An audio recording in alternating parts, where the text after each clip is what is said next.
السلام علیکم دوستو، آج کی اس ویڈیو میں ہم بات کرنے والے ہیں حضرت علی نے فرمایا روز صبح 2 فرشتے گھر پر کیوں آتے ہیں اور وہ آ کر کیا کرتے ہیں۔ ساتھ ہی ساتھ دوستو ہم آپ کو بتانے والے ہیں ایک ایسا واقعہ جس واقعے میں دلہن کا انتقال ہو گیا، یعنی اپنی شادی والے دن ہی دلہن جو سسرال میں جانی تھی وہ قبر میں پہنچ گئی۔ اس کے ساتھ ساتھ دوستو ہم آپ کو بتائیں گے ان 15 گھروں کے بارے میں جن گھروں میں غریبی ہی غریبی آتی ہے، تنگ دستی ہی تنگ دستی آتی ہے۔ یہ 15 کام جن گھر میں بھی ہوتے ہوں گے وہاں ہمیشہ پریشانیاں ہی رہے گی۔ پیارے دوستو سب کچھ بتانے والے ہیں، بس آپ اس ویڈیو کو آخر تک دیکھتے رہیے۔ ویڈیو شروع کرنے سے پہلے آپ اس ویڈیو کو ایک لائک ضرور کریں اور زیادہ سے زیادہ شیئر کر کے اپنے کچھ قریبی لوگوں تک ضرور پہنچائیں۔ تو چلیے ویڈیو شروع کرتے ہیں۔ حضرت علی کی خدمت میں ایک شخص آ کر کہنے لگا، یا علی، دن کے آغاز میں سب سے پہلے کیا ہوتا ہے؟ تو حضرت علی نے فرمایا، اے شخص، دن کا آغاز 2 فرشتوں سے ہوتا ہے۔ ایک فرشتہ گھر گھر جا کر دعا کرتا ہے اور دوسرا فرشتہ گھر گھر جا کر التجا کرتا ہے۔ تو وہ شخص کہنے لگا، یا علی، کس بات کے لیے فرشتہ دعا کرتا ہے اور کس بات کے لیے التجا؟ تو حضرت علی نے فرمایا، میں نے اللہ کے رسول صلی اللہ تعالی علیہ وسلم سے سنا کہ صبح سے پہلے 2 فرشتے زمین پر آتے ہیں اور گھر گھر جا کر دیکھتے ہیں جس گھر میں کوئی ایسا بندہ ہوتا ہے جو اللہ کی مخلوق پر خرچ کرتا ہے، اپنے عزیز و اقارب پر خرچ کرتا ہے، اپنے گھر والوں کی ضرورتوں کو اپنا فرض سمجھتا ہے، تو ایک فرشتہ اللہ کے دربار میں دعا کرتا ہے کہ اے اللہ، اس کے ہاتھ کو کبھی تنگ مت کرنا، اس کی نعمتوں کو بڑھاتے رہنا تاکہ یہ ایسے ہی اپنے عزیز و اقارب اور گھر والوں پر خرچ کر سکے۔ اور دوسرا فرشتہ ڈھونڈتا ہے کہ کہیں کوئی گھر ایسا تو نہیں جس گھر میں کوئی ایسا شخص ہو کہ وہ اپنے گھر والوں پر، عزیز و اقارب پر مال خرچ نہیں کرتا ہو، وہ چھپا کر رکھتا ہو، یعنی اللہ کی مخلوق پر خرچ نہیں کرتا ہو۔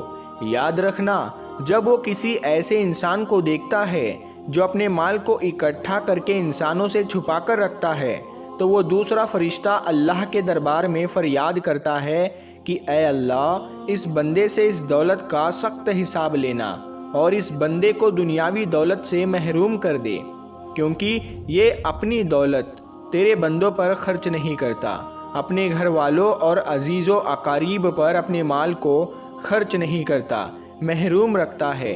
اور یوں عزیز و اقارب پر خرچ کرنے والا دنیا میں فراوانی اور آخرت میں عظیم اجر پاتا ہے، اور جو دنیا میں اپنا مال اپنے عزیز و اقارب پر خرچ نہیں کرتا تو وہ دنیا میں رسوائی اور آخرت میں سخت عذاب دیکھتا ہے۔ پیارے دوستو اب ہم آپ کو وہ واقعہ سناتے ہیں جس واقعے میں دلہن کا انتقال ہو گیا، یعنی اپنی شادی والے دن ہی دلہن قبر میں پہنچ گئی۔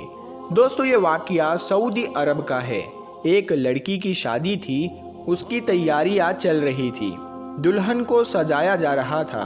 اتنی دیر میں مسجد میں اذان ہوئی اور اس کے بعد نماز کے بعد سے ہی لڑکی کے میک اپ کی تیاریاں چلنے لگی۔ اس کو ایک اچھا سا لباس پہنایا گیا اور دلہن کا سارا میک اپ کیا گیا۔ اتنی دیر میں عشاء کی اذان ہو گئی۔ جیسے ہی اس لڑکی کے کانوں میں اذان کی آواز آئی تو اس نے سوچا کہ نماز پڑھ لوں، اور اٹھی وضو کرنے کے لیے جانے لگی۔ جیسے ہی وہ وضو کرنے کے لیے چلی تو اس کی ماں نے دیکھا اور پوچھا، بیٹی کہاں جا رہی ہو؟